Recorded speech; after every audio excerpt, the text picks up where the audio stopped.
Hidden beneath the surface of well-known history, behind the familiar tales of legendary warriors, lie stories so ambitious, so daring, they almost feel like myth.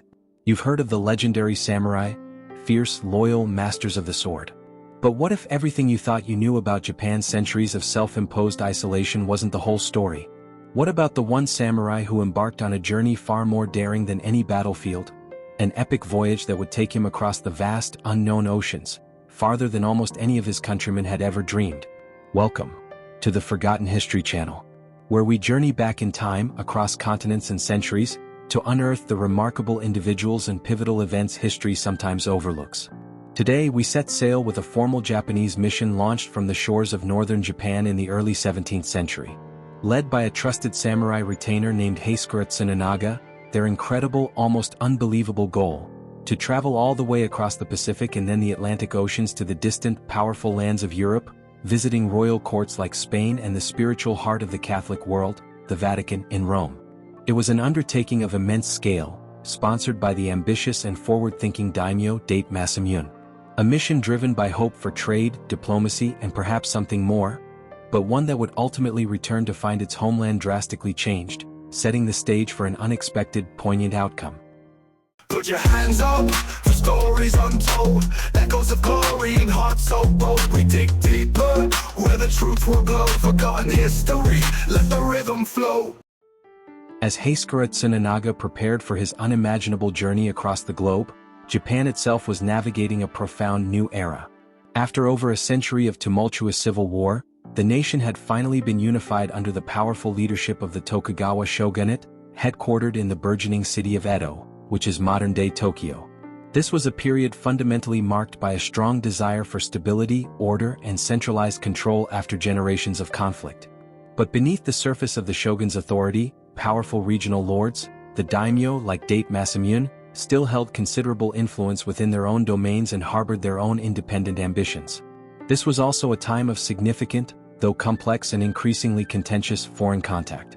For decades, traders and missionaries, primarily from Portugal, Spain, and later the Netherlands, had been arriving on Japan's southern shores.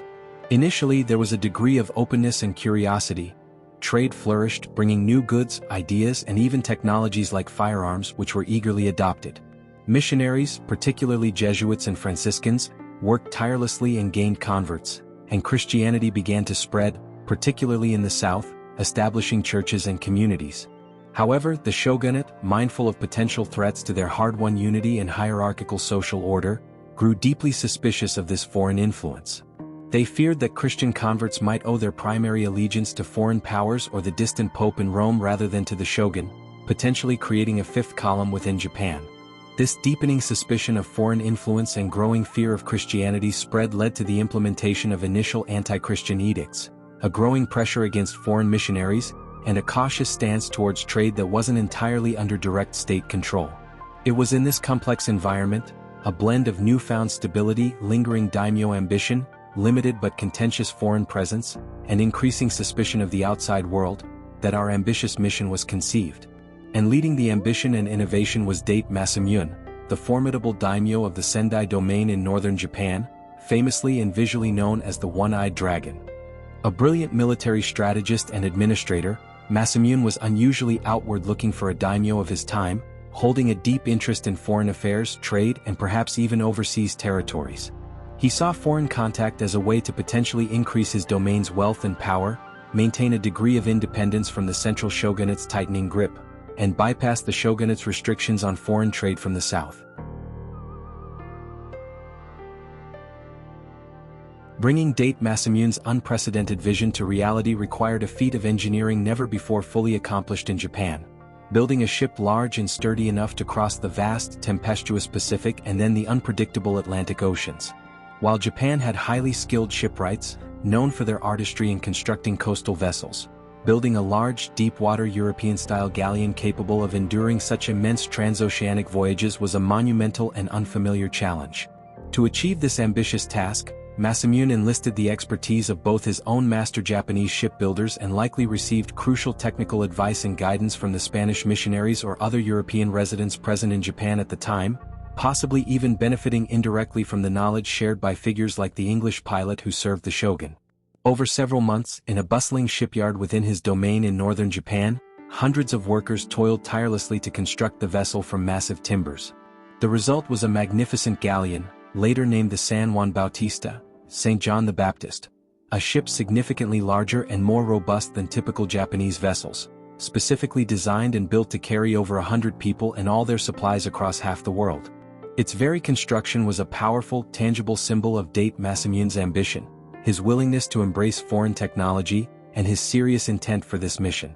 The diverse mission party assembled to sail on this history-making ship was as varied as its distant destination.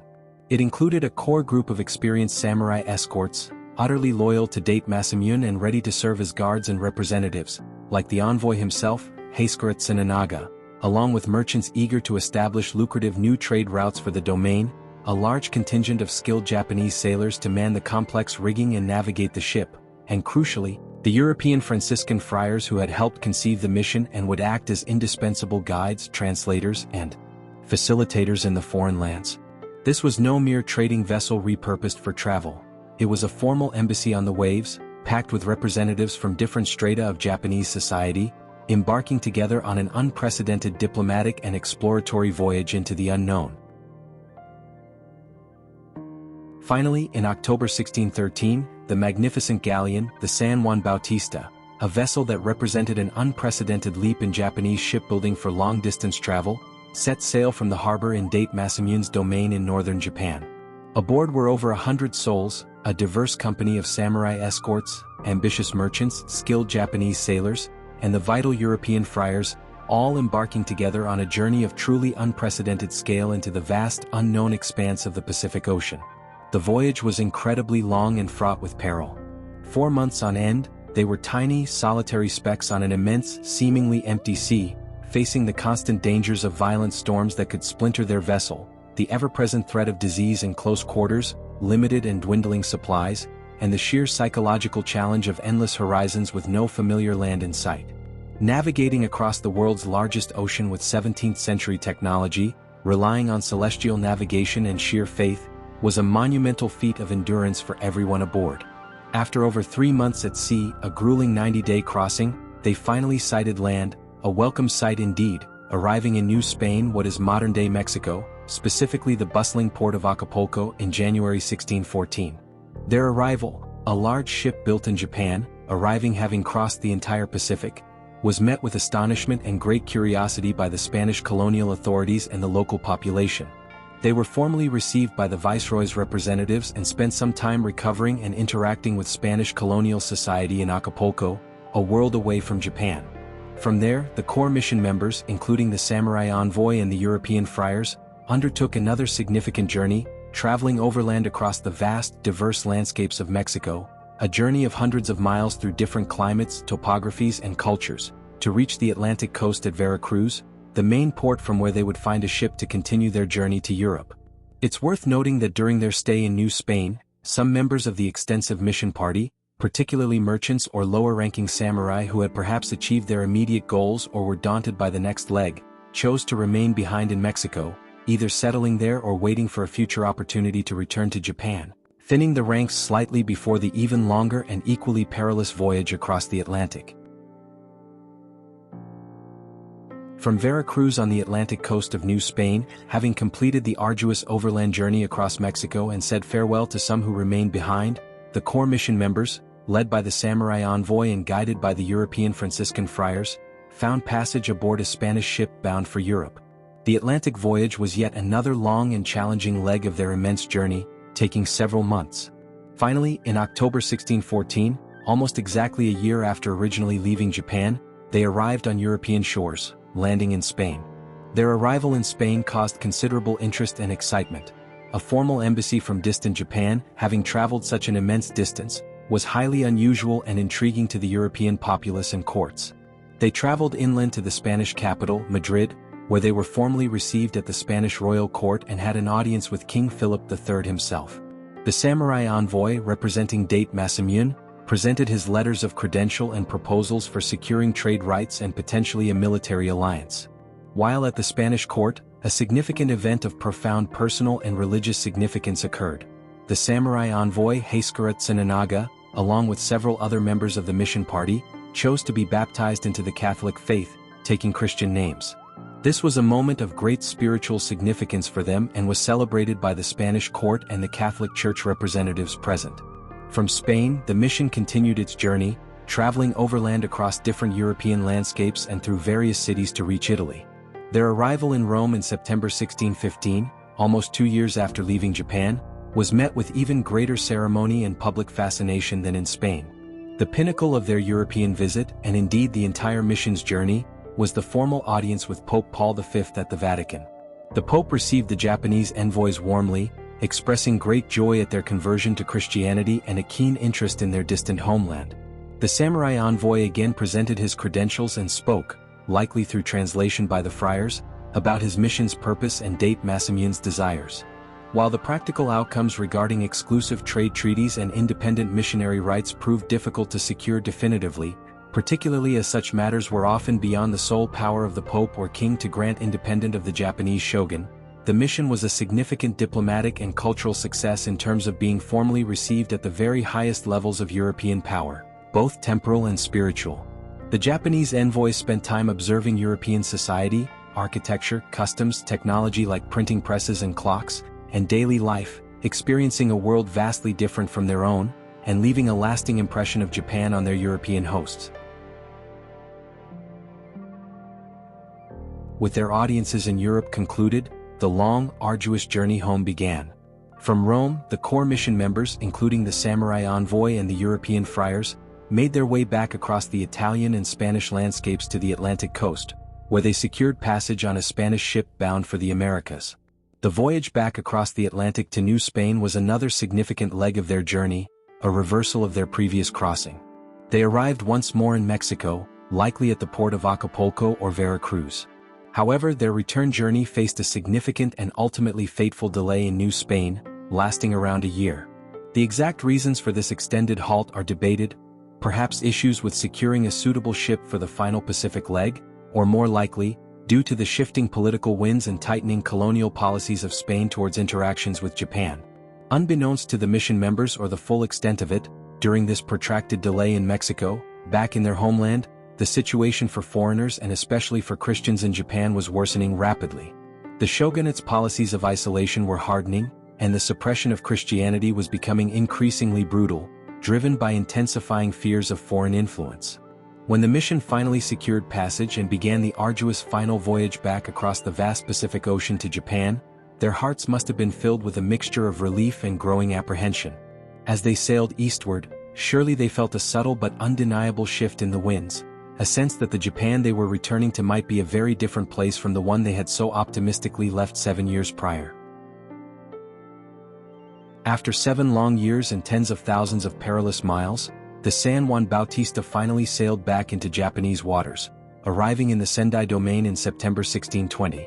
The euphoria of return, however, was quickly overshadowed by a harsh, stark reality. The Japan the mission had departed from was profoundly different from the nation they were now returning to. In their absence, the Tokugawa shogunate, driven by an escalating fear of foreign influence and particularly the perceived threat of European colonization disguised as religious conversion, had enacted much stricter isolationist policies. Christianity was no longer merely discouraged, it was now brutally persecuted. Missionaries and converts alike faced immense pressure, torture, and even execution, forced to renounce their faith or die. The missions painstakingly achieved diplomatic successes in Europe, the audiences with kings and popes, the expressions of goodwill, the religious conversions of its members, were officially disavowed, ignored, or even condemned by the shogunate, which no longer desired such ties and saw any foreign-leaning activity with deep suspicion. Even Date Masamune, the ambitious daimyo who had sponsored the mission, now had to distance himself from his own envoys and their activities to avoid incurring the shogunate's dangerous suspicion and wrath. This rendered the entire monumental undertaking tragically irrelevant to the changing political landscape. And what of the samurai envoy himself, Hasekura Tsunenaga? His ultimate fate remains one of history's debated mysteries, adding a poignant layer to his incredible journey. Did he, under immense pressure and the threat of persecution against his family, publicly renounce the Christian faith he had embraced in Europe? Or did he quietly maintain his beliefs in secret? Some accounts suggest he was executed for his foreign contacts or his faith shortly after his return, Others propose he died of illness soon after his arduous voyage, a common fate for returning travelers. And still others suggest he was simply allowed to live out his days quietly in his home province, his mission deemed a failed experiment and his efforts completely disregarded by the powerful shogunate. Regardless of the specific details, Hasekura's incredible effort, his bridge building across cultures, tragically came to an end against the firmly closed door of a newly isolationist Japan. Hasekura Tsunenaga's mission stands as one of the most ambitious and geographically remarkable diplomatic endeavors of the early 17th century. He achieved incredible feats, sailing 2 vast oceans, meeting kings, even being formally received by the Pope. Yet, despite these undeniable successes abroad, the mission ultimately failed in its practical goals due to Japan's seismic shift to isolation. For centuries during the Sakoku period, this incredible journey was largely forgotten, a history perhaps too inconvenient for a nation determined to close its doors. But in modern times, Hasekura's story has been rediscovered. It now stands as a powerful symbol of early global connection, the boundless ambition of figures like Masamune, and a unique bridge between cultures, even one temporarily closed by history. Hasekura reminds us that the tapestry of history is woven with countless threads of forgotten individuals. Their efforts, though perhaps unsuccessful in their time, offer invaluable insights into our complex, interconnected world and the surprising bravery of those who dare to venture beyond the known. If these hidden corners of history fascinate you, make sure you don't miss our future videos. If you've been gripped by Hasekura Tsunenaga's incredible journey, please take a moment to like this video and leave a comment below with your thoughts on this amazing mission. And most importantly, subscribe to the Forgotten History channel, hitting that notification bell so you can continue to unearth more incredible stories. Thank you for watching.